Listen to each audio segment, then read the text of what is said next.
Good evening, everyone. We'll call this meeting to order at 6:13 p.m. I'd like to humbly acknowledge that we live, learn, work, and play on Treaty 8 territory, traditional lands of the Cree and Dene, and unceded territory of the Métis people. Joining this evening on participating by teams, Councillor Ball, Councillor Granison, Councillor Banjoko, Councillor Dogar, and Councillor McGrath. Thanks for joining the line. For voting purposes, please have your cameras on so we can see your hand for voting. If anyone in attendance wishes to address council on any of the items on the agenda, please register with the Legislative Services Desk located to my right, and you must register prior to the start of that item. And when you do speak, you have 5 minutes to speak. Start by introducing yourself, and please remain on topic. Before we adopt the agenda, does anyone wish to serve notice of motion? Councillor Banjoko. Thank you, Mayor Boma. I, Councillor Funky Banjoko, serve notice of my intent to bring forward the following motion for Council's consideration at the March 11th, 2025 Council meeting. The administration be directed to prepare a report for Council's consideration, proposing an amendment to Bylaw number 23/022, fees, rates, and charges 2025 Bylaw to revise Schedule J, Schedule 5, renewal of vehicle for hire licenses from $500 to $150, effective November 26, 2024. Additionally, that administration be directed to explore options for reimbursing the difference in fees for any vehicle for hire license renewals processed between November 26, 2024 and April 1st, 2025. Thank you. Thank you, Councillor Banjoko. And I serve notice of motion. My intent to bring forward the following motion for council consideration on March 11th, 2025 council meeting. That administration be directed to review current rules and regulations in the land use bylaw related to portable signs.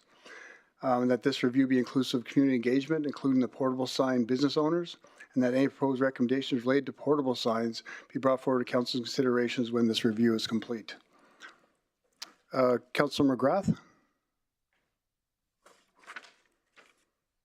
Thank you, Mr. Mayor. I want to just follow due process and make sure that I had a motion that was originally presented January, but to that end, I would like to amend that motion and bring forward the following. I move, whereas an application has been received to redesignate Lot 1, Block 1, Plan 232144, that being brackets, you'll see 7880 Draper Road, to a direct control district, that administration accept the direct control district application draft, that the applicable land use bylaw amendment and schedule first reading of the amendment for the next available council date.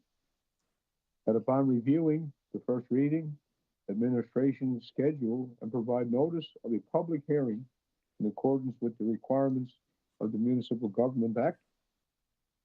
That upon reviewing the first reading, administration schedule provide notice of public hearing in accordance with the requirements of the Municipal Government Act. That upon receiving the second and third reading, administration revise the draft Draper Area Structure Plan, draft land use bylaw to recognize the new land use designation for 7880 Draper Road. Thank you, Councillor McGrath. Just to clarify, are we removing the one that's on there now and replacing it with this one? That'd be my intent. That's correct. Okay, thank you. And so that will come back in 2 weeks for debate at council? I appreciate that if that's conducive to the elected officials. And that gives the process time and recognize the opinions of the neighbors and the community at large. Thank you, Councillor McGrath.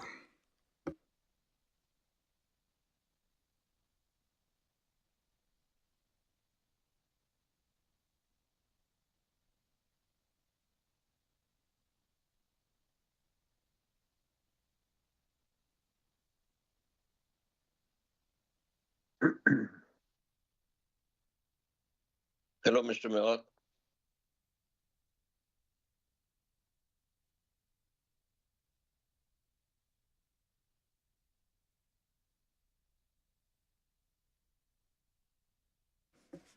So for everyone's clarity, item 8.1 has been removed from this agenda. It was withdrawn, sorry. Hello, Mr. Mayor. I have a point, please. Do you have a notice of motion, Councillor Dogar? Yes, notice of motion. Okay, go ahead. Yes. Go ahead. Thank you very much for giving me the chance.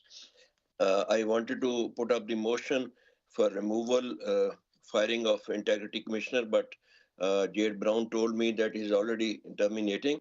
So the wording has been changed. Okay, may he be going, but some demarche or some warning may be given to him.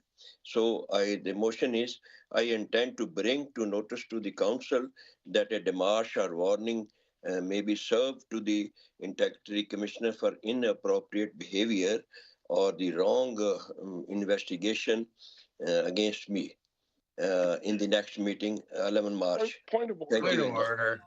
Okay, Point of order. Councillor Dogar, we'd need something in writing. Okay, I am here out of the town.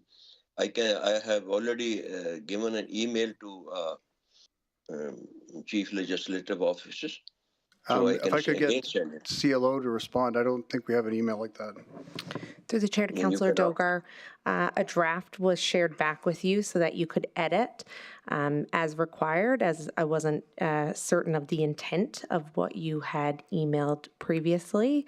Under Council's procedure bylaw, a councillor can serve a notice of motion. It does indicate that it will be given both verbally and in writing to all councillors, and a copy also be given to the CAO and the Chief Legislative Officer under Section 116 of Council's procedure bylaw. So if you do have that in writing and you could share it with council as well as myself and the acting interim CAO, that would be appreciated. Thank you. Okay, thank you. I'll re-amend it and again send it to you. Thank you. Thank you. Can I have someone adopt the agenda as presented? Councillor Weigel, sorry, Councillor Weigel, with something else? No. Okay, go ahead. Thank you, Mr. Mayor. I move that the agenda be adopted as amended. Thank you, Councillor Weigel. Thanks for a second, Councillor Walkman. I'll call for a vote. All in favor? In favor. That's all in favor online.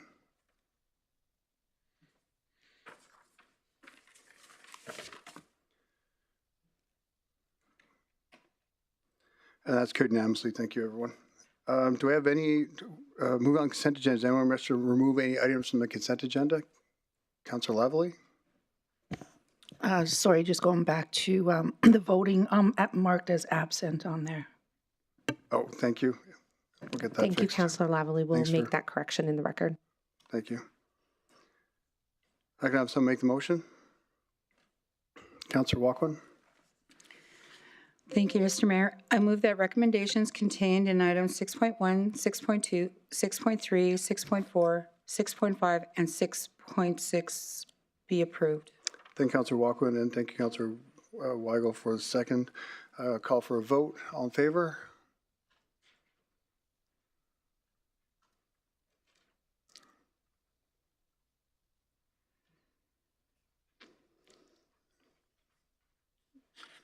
I think everyone's in favor online. That's carried unanimously.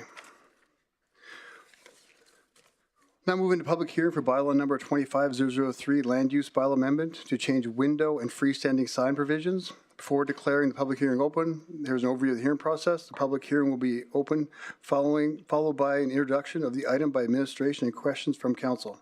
We'll then move into submissions and hear verbal submissions from any speakers present, followed by questions of council. To finish, we will hear closing statements, and then hearing will be declared closed. I'd hereby declare the hearing opened at 6:23 p.m. I'd like to invite Sut Chinook and Shanesh Makwana, Planning Service Development, to provide an introduction opening statement, please.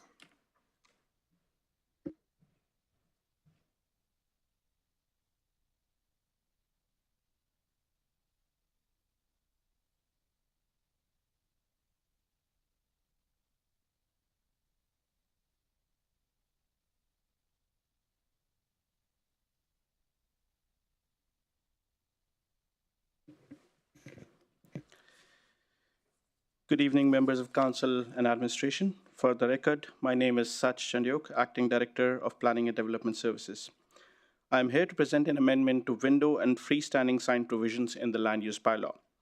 On March 12, 2024, Council approved amendments to Land Use Bylaw 99/059 by adopting consolidated sign regulations.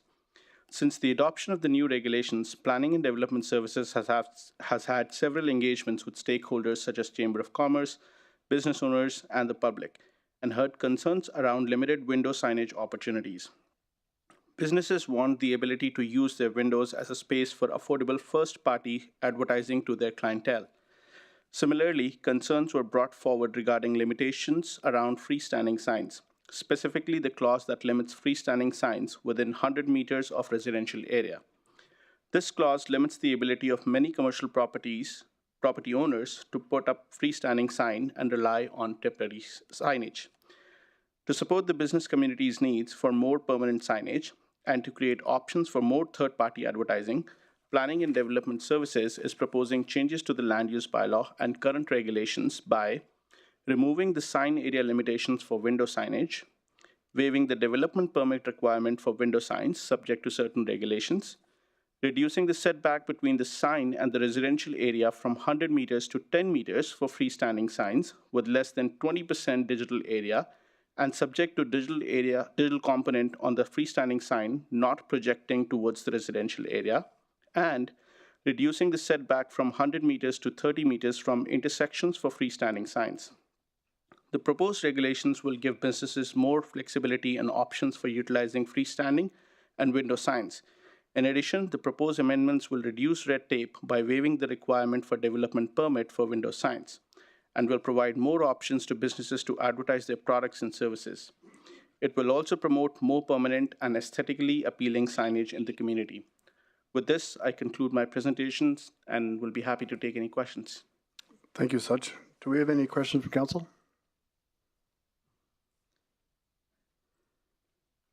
I'm not seeing any. It's your lucky day. Thank you. Thanks, Sach. Appreciate your presentation. Do we have any verbal submissions? To Bryce? Oh. We do have 2 registered verbal submissions, Mr. Mayor, one joining us via Teams. Okay, Bryce Kumka. Bryce, if you're online there, you can just introduce yourself and go ahead.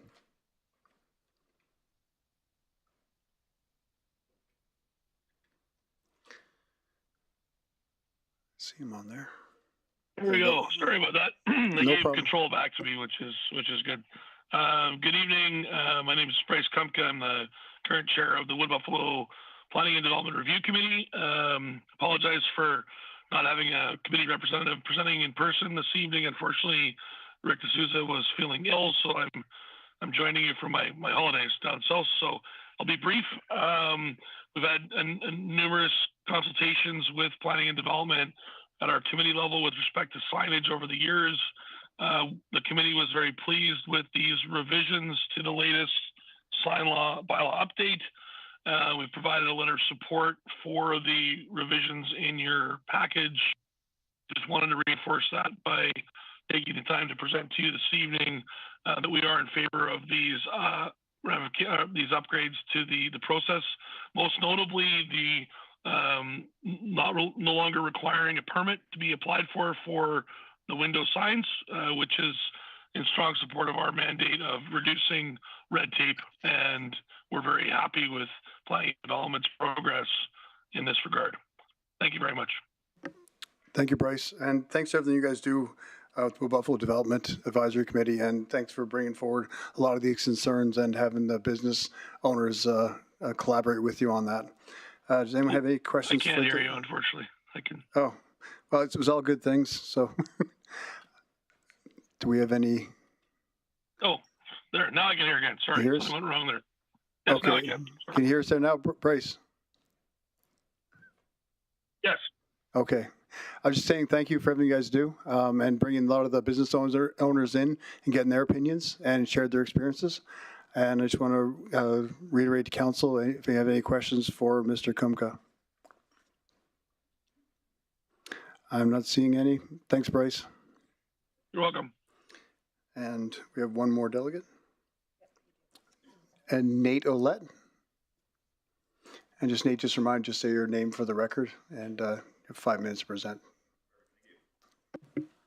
My name is Nathaniel Willett. I own and operate Fort McMurray Sign Guru. Some of what I prepared might be outdated after what I've heard, but it's my first time talking to council, and I plan on getting more involved because I want to see some good change. So I'll read what I prepared regarding the window signage.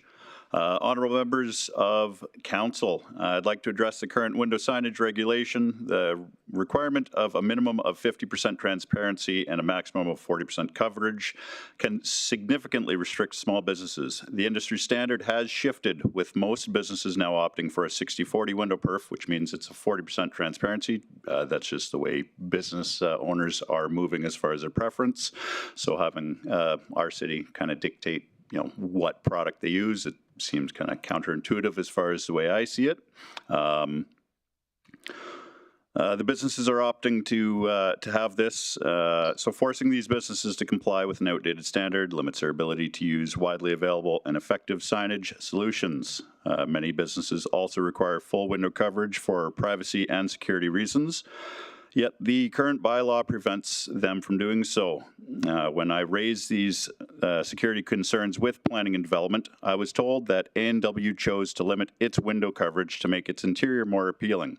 But somehow the disconnect of how A&W is going to address their business versus, let's use yours, Mayor Bowen, with Bowen's Taekwondo, it's a different business entryway. So, trying to pass bylaws that, based on one business and apply it to another, just does not translate. Small business should have the freedom to operate in a way that that best suits its needs. Additionally, the requirement that window signage be applied from the inside contradicts the use of window perf, a popular and cost-effective method that must be applied from the outside. So, having a bylaw that you have to apply the product wrong, and Prime Signs have spoken to them, even though they're my competition. They've been held up by planning and development because the bylaw says you have to apply it from the inside. Well, the product's not meant to be applied from the inside, so it's a counterintuitive bylaw line there. Beyond these restrictions, the permitting process itself is clumsy and inefficient. I see that that's actually been addressed, so I thank you for that. I was going to bring up that in comparison, Grand Prairie doesn't have any development permits for window signage or portable signs.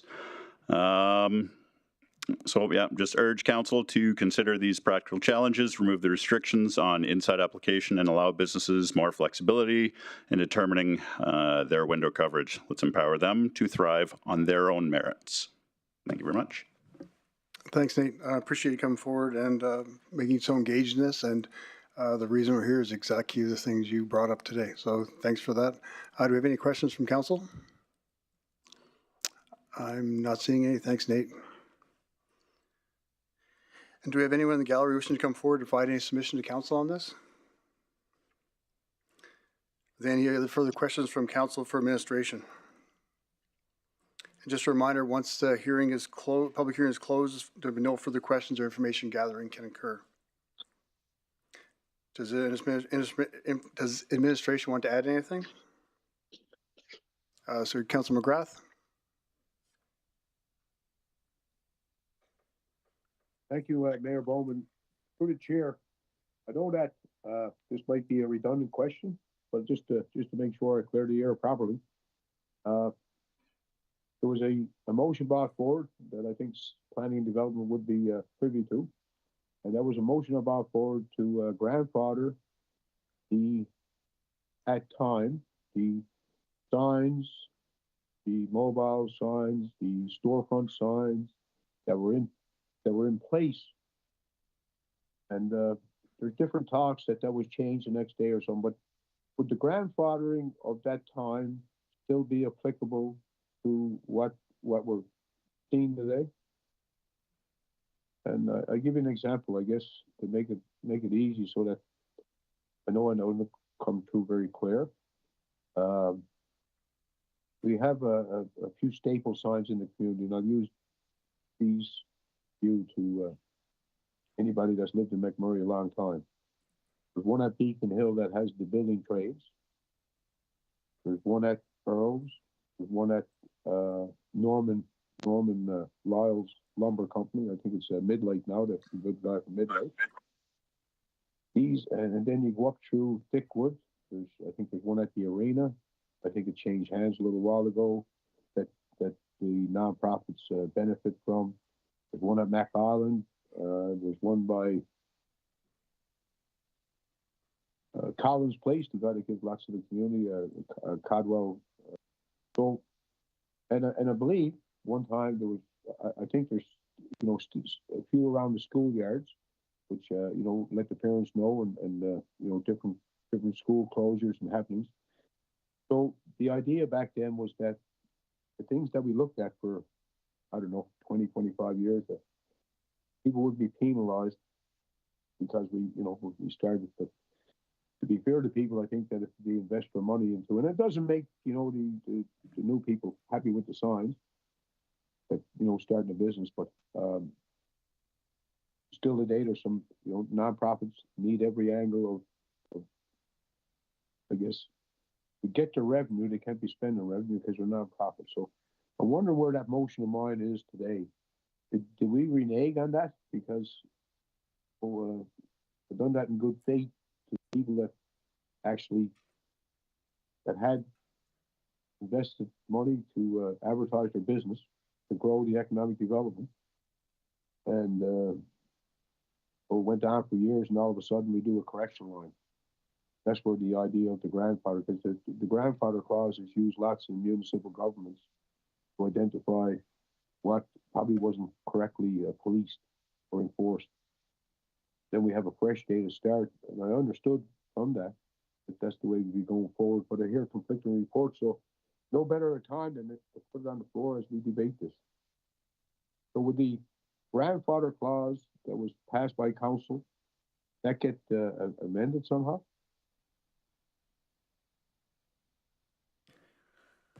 Through the chair to Councillor McGrath, anything that was approved by planning and development back in time would become legally non-compliant if the rules and regulations have changed. But the use of that sign would still be allowed if there was a valid development permit for it. If there was no development permit for it, the concept of grandfathering doesn't really exist. Only if the sign was previously approved would planning and development or the municipality allow use of that sign in the future. So the motion that council debated in good heat, in good stead, the outcome was the motion would honor the businesses within this region, whether it was rural or urban, that they'd be okay. And the reset was that day after. So whether it's called grandfathering or just being good to the ratepayers and being trustful to ratepayers, did we honor that motion, or has that motion been neglected like many others?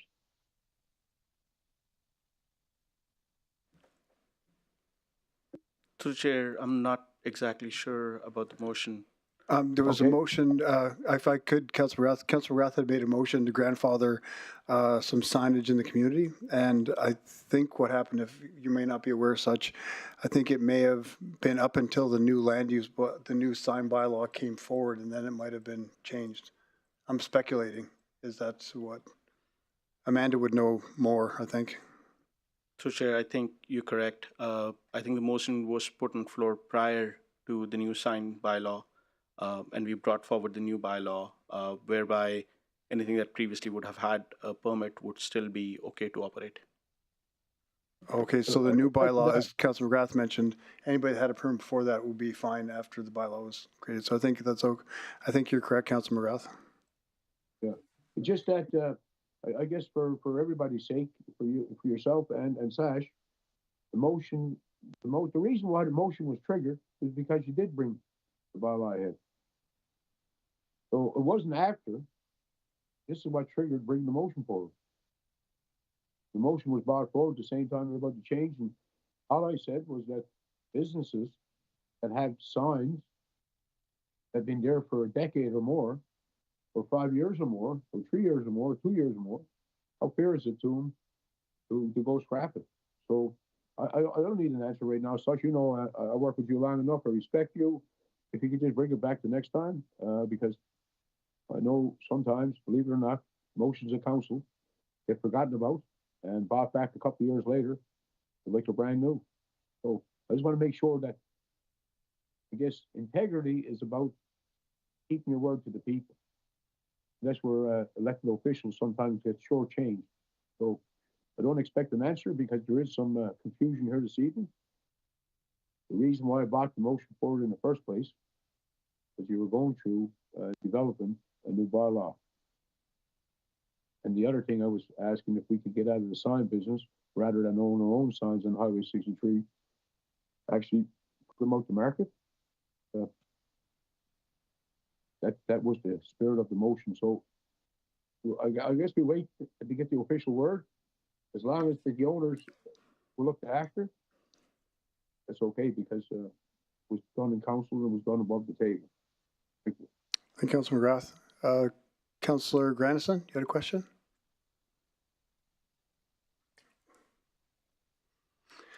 Are there any questions from council or anything from administration? In that case, I will declare the public hearing closed at 6:40 p.m. And as a reminder, members of the public present in the gallery who wish to speak on the agenda, I must register before that agenda item starts. Coming out of public hearing, we now have second and third readings of bylaw number 25/003 for council's consideration. Can I have someone make the motion for the second reading of bylaw number 25/003? Councilor Weigel. Thank you, Mr. Mayor. I move that bylaw number 25/003, being an amendment to the land use bylaw number 99/059 to change window and freestanding sign provisions, be read for a second time. Thank you, Councilor Weigel, and thank you for the second, Councilor Ball. Is there any other debate, discussion, or comments from council?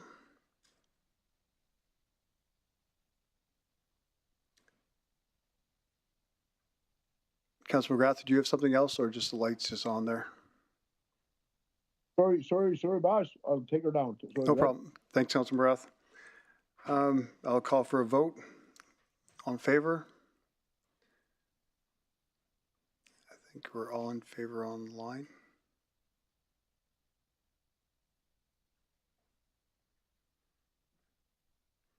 That's carried unanimously. Thank you, everyone. Can I have someone make the motion for the third reading? Councilor Weigel.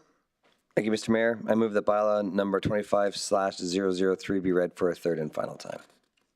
Thanks, Councilor Weigel. And again, thank you, Councilor Ball, for the second. Are there any other debate, discussion, or comments from council? I'm not seeing it. I'll call for a vote.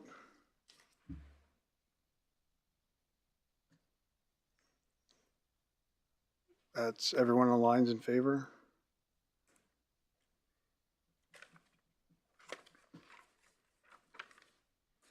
And that's carried unanimously. Thank you, everyone.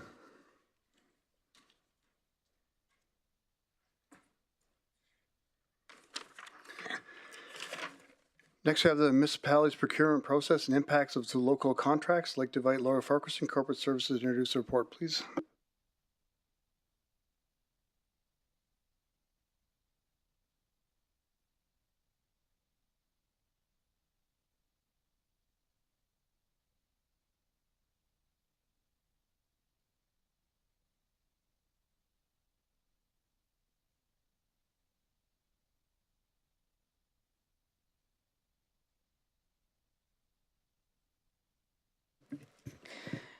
Good evening, Mayor and Council. For the record, my name is Lori Farquharson, Chief Financial Officer, and here with me this evening is Rachel Orzer from Supply Chain Management. We are here to provide an update on the municipality's procurement policy and processes, including an update on social and Indigenous procurement, as well as information on the percentage of funds invested by the municipality on local businesses and local Indigenous businesses. The Council's procurement policy was last modified in January 2023 to allow the RMWB to enter transactions to procure goods, services, and construction of any dollar value, provided that the solicitation and any award or contract are made conditional on the inclusion of the procurement value in the approved annual budget and plan. This modification allows administration to advance the procurement timing, allowing for greater certainty with resource planning and enabling annual construction activities to maximize the short construction window within the region. The procurement administrative procedure has been updated to incorporate reference to conditional procurements and the tactics implemented under the social procurement framework. The social procurement framework was adopted in September 2021 with 2 pillars of the framework which were implemented in 2022. The first being the municipality's commitment to prioritizing local businesses, which is inclusive of local Indigenous business, for below trade agreement purchases where possible. Since the implementation, 60 procurements have been issued exclusively to local vendors, resulting in $2.3 million being sourced locally. The second pillar was the incorporation of a questionnaire into all competitive requests for proposals and requests for quotations. Since implementation, 246 procurements have been issued that incorporate the questionnaire, which resulted in 844 submissions being evaluated. Tremendous progress has been made in advancing the development of the municipal procurement strategy for Indigenous business, including the formation of a working group.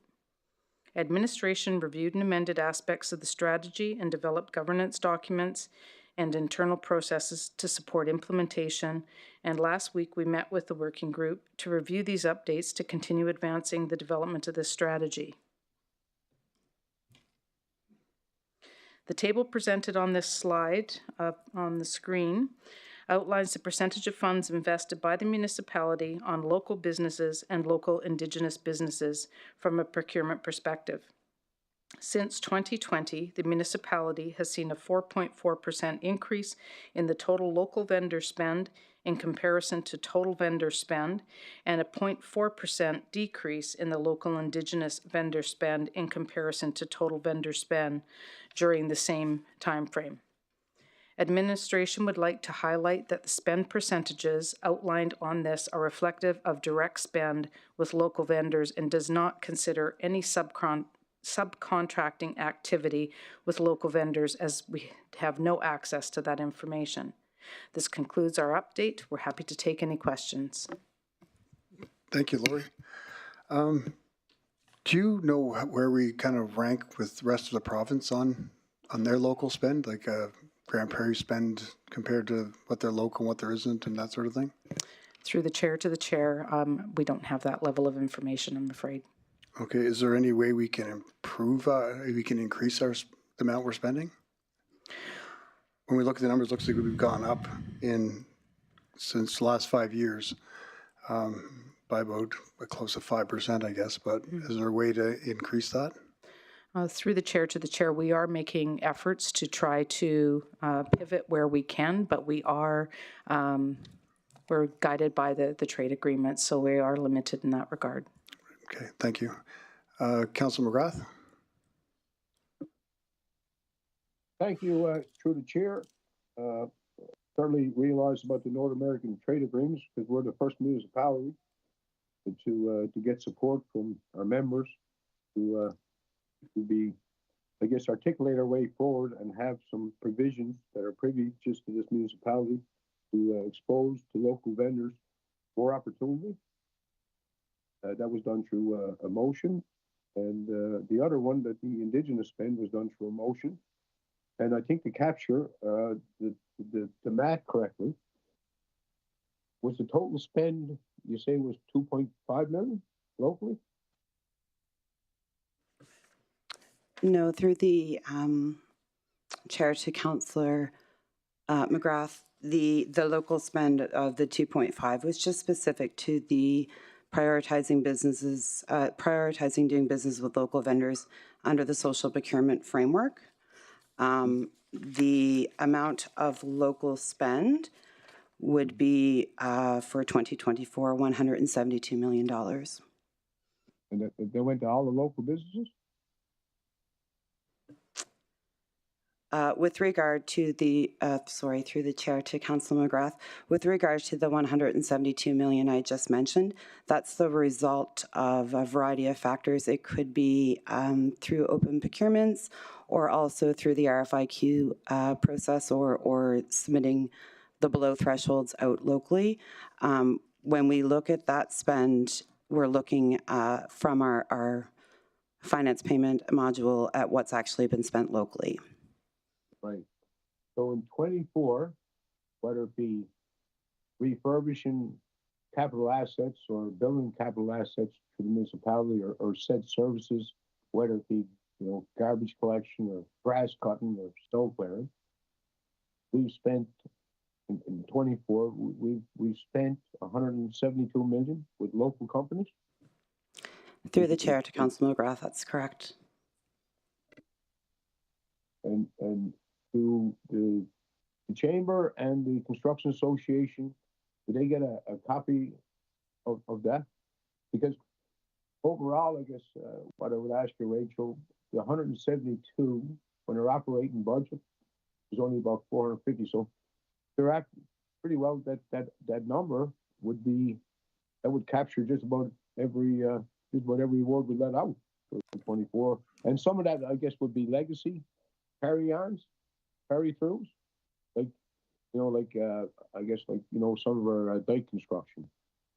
We've been at it for 12 years, so there've been some legacy funds there. But would there, and maybe there is, Rachel, but I'll be the first to know that I missed something.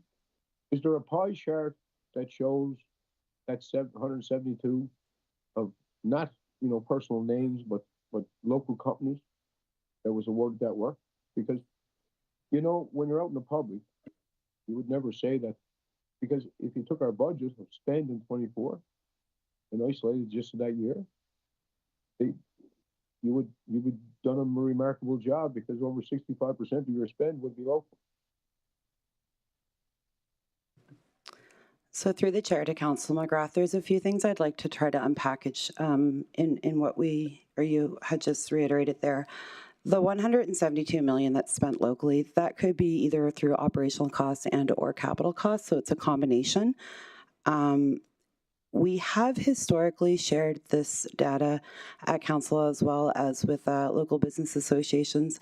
I honestly can't recall the last time that we have, but I would certainly be happy to send this information to them.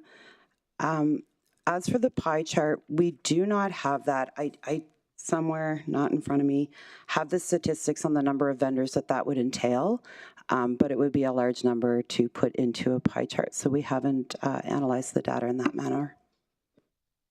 And the reason why I bring it up, in fairness, I guess, like when I brought that Indigenous spend forward, like we have every year, we open up and close down the road to Fort Chip, the Lodge, Power Road, those places, and we contract that work out.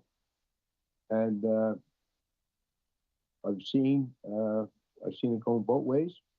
So right now, I think that half of it is done by the outsiders, and half is done by locals, and the work that's done locally. You can drive 2 cars on a bridge. They do great work because they're local. That's why I would like to, I guess, and I know a lot of people are taxed with their time, but we go through the efforts to, and then, Mayor Bowman finished it off, but we did put the time in to make sure that the NAFTA agreements and stuff recognized that we're in a different place. And even though we're on the downslope of capital spend, we still have about $500 million to spend. And, we want to make sure that we're living up to the region's expectations. And I think that if we had a pie chart, it would show some of our strengths and some of our weaknesses. And one of those weaknesses that I see is the legacy monies that are spent each and every year to maintain seasonal roads and seasonal infrastructure. They're the 2 pivot points that the whole reason behind these favorable motions would be that we can not manipulate, be competitive, and keep the work at home. And I know just my little bit of exposure, I think it'd be a good idea for the municipality, because they are the treasurer of the region, that are pioneering corporations, because they have, and in their own right, they have their own procurement policies. But I think it shouldn't supersede what's meant at the municipality, that the monies all come from the one pocket of the 2 Power 9s, and make sure that there's 1 Power 9 that I was involved with. And Councillor Grath, do you have a question to go Yeah, to I on do, this? yeah. I do, yeah. How often do we do our due diligence to Par 9 Corps for any spend over $75,000 that is put out on government APC? How often do we do that check? How often do we reconcile with the Par 9 corporations?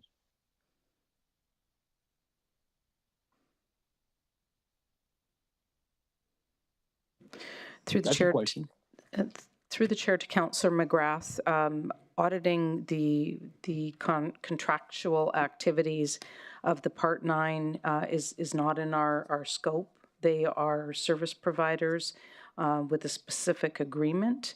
We can certainly seek some statistics from them to help inform what we are spending locally. It's a great idea.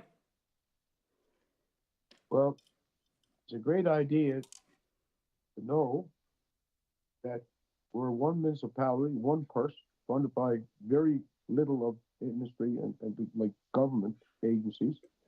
And the reason why I bring it up, when we had an audit and budget committee, these questions were answered before we got to the table. I know there's one Par 9 corporation in particular that hasn't followed any procedures, but for the keeper of that purse. So I guess the question is, it's not a question of why should we do it, it's a question why we're not. Because we fall upon situations where it's too late, then we have to pay the bill, then we start to reset.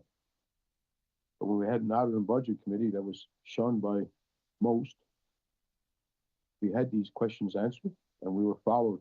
So when NABA came to us, we were able to say, well, these are the projects you bid on, these are the projects, and it's all about transparency because it's a public purse.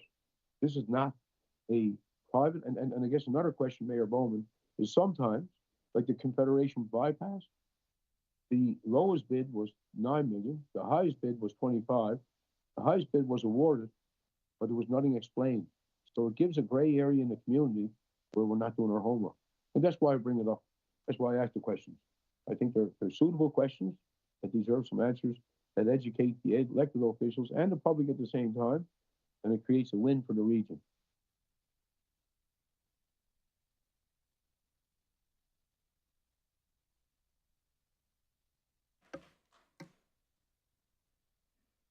Okay, thank you, Councilor McGrath.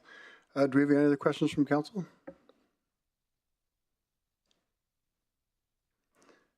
Do we have any other delegates for this item? We have no registered delegates for this item, Mr. Mayor. Thank you. I'll just one more time. Do we have any more questions from council for administration?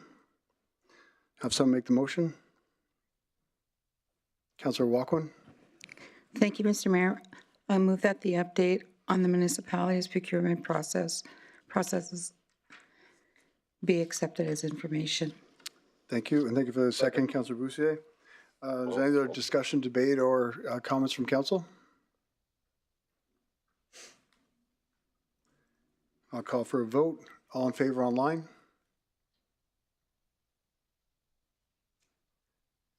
And opposed?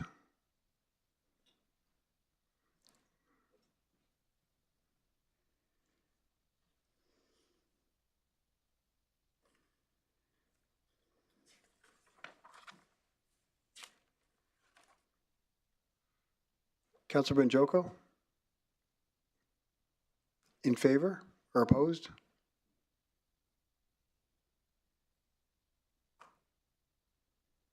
Sorry, in favor. Thank you.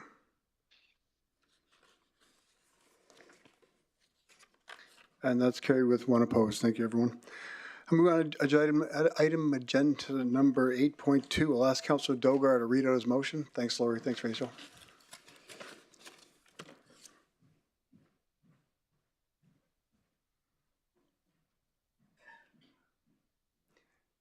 Councilor Dogar, do you want to read out your motion? Yes, Mr. Mayor. I have nothing in writing with me, but my motion is to. Can we have someone send him his motion? I can produce it in my own words. That, Okay, you'll have to the- read your motion that you made, Councilor Dogar. Yeah, I'm sorry for that. Yeah. Yeah, we'll have someone send it to you. Okay, we'll do it in the next meeting. We postpone it to the next meeting.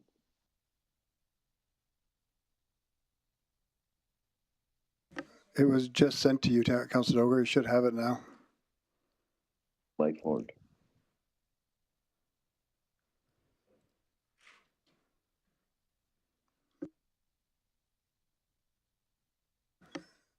I believe it's been texted to your phone.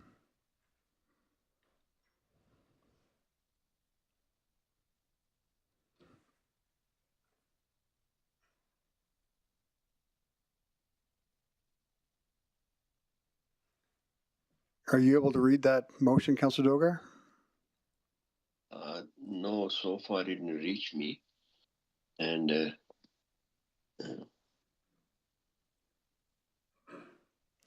we can postpone it to the next meeting, 11 March. Sorry for that. Okay, we'll remove 8.2 and move it to the next regular scheduled council meeting. Thank you. That was short. That was probably our fastest council meeting. So thanks everyone for joining this evening. We'll see you in a few weeks. That concludes the public session, so let's have the gallery cleared, and we'll reconvene in 10 minutes with a closed session.